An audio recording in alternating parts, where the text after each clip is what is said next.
Hello, this is Master Daniel 96, and sorry if the video quality is a little blurry from my iPad, and I usually record my videos on my phone, because usually when I've been doing videos on my phone, it's been kind of stopping me in the middle while I'm trying to record a video, and well, that's out of the way. I will be reviewing Darth Maul Shadow Hunter by Michael Reeves. Now I'll show you there so you don't just say, as I have to show it, like say you didn't see the glare.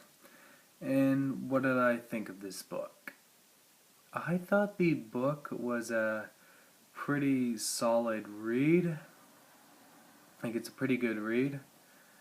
But if you're a Darth Maul fan, the main focus is of a character named Lauren Pavin, who's the father of Jax Pavin from the Coruscant Nights series. And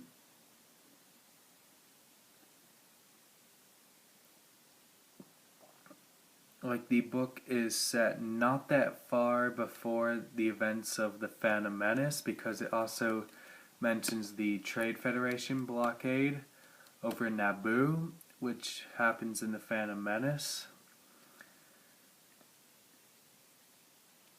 And also it mentions other expanded universe works like the Darth Maul comic series from Dark Horse Comics, where he destabilizes Black Sun. That's referenced in here.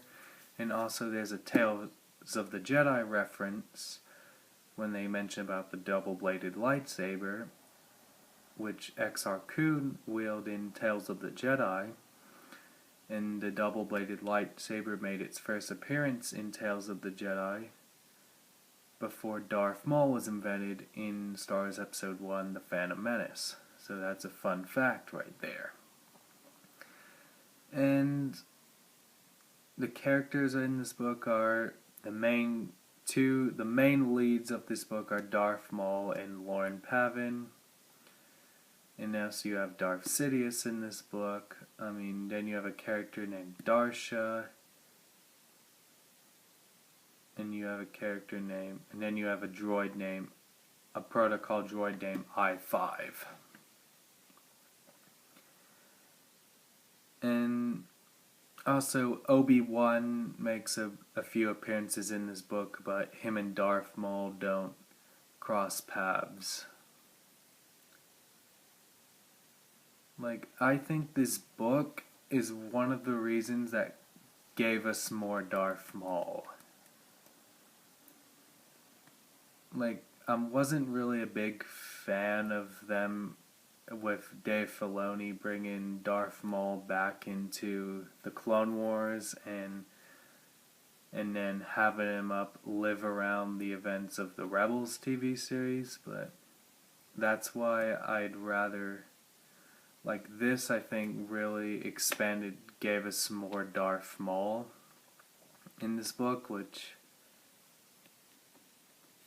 is pretty good. And one of the reasons what makes the expanded universe so great is not that it just expands on the main characters in the movies, it also expands on the characters that didn't get the amount of screen time in the movies. Like Darth Maul, really you could say Darth Maul is the Boba Fett of the prequel trilogy. And I'd say definitely this book gave us more Darth Maul. Even though the main focus is of Lauren Pavin, but at least it gave you more insight on Darth Maul than it did in The Phantom Menace.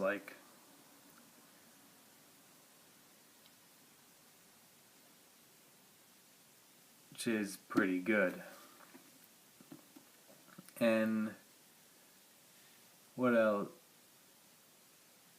I say, definitely, as I said, how it references, how it's not that far before, how it's pretty much a tie-in to Episode 1, and it references other expanded universe works. This is one of the examples that the expanded universe was organic and had perfect continuities with other works, with other novels, where this is where I show you why the Star Wars expanded universe was one of the greatest canon in continuity, like on how it connected pretty well, like where one novel could take a presence in a could be referenced in another novel, even events in a comic book can be referenced in a novel.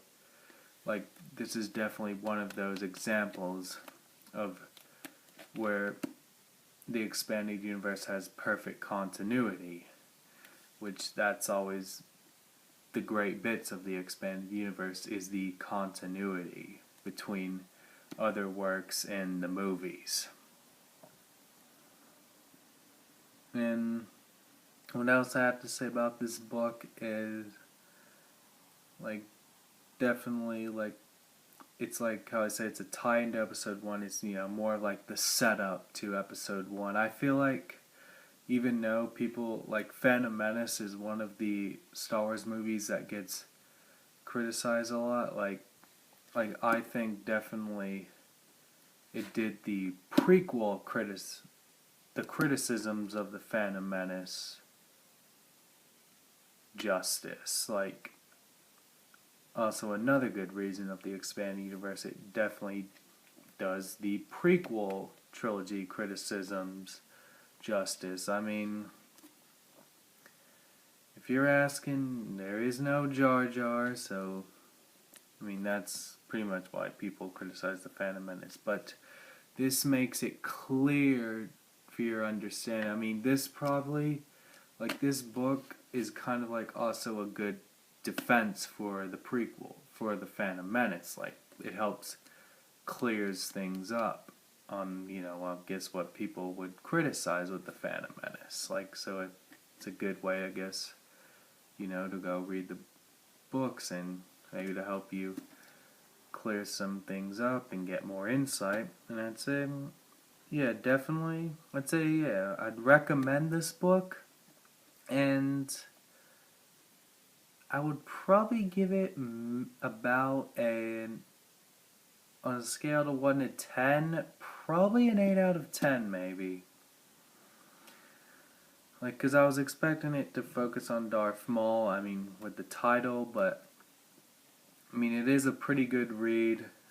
Pretty much, if you're a Darth Maul fan, Lauren Pavin kind of gets the spotlight as well in this book. Lauren Pavin and his droid I-5, and I won't give any major spoilers away, and that's all I gotta say about this book. And don't forget to like this video, and if you read this book, comment down below what you thought of the book, and catch you guys next time. Bye.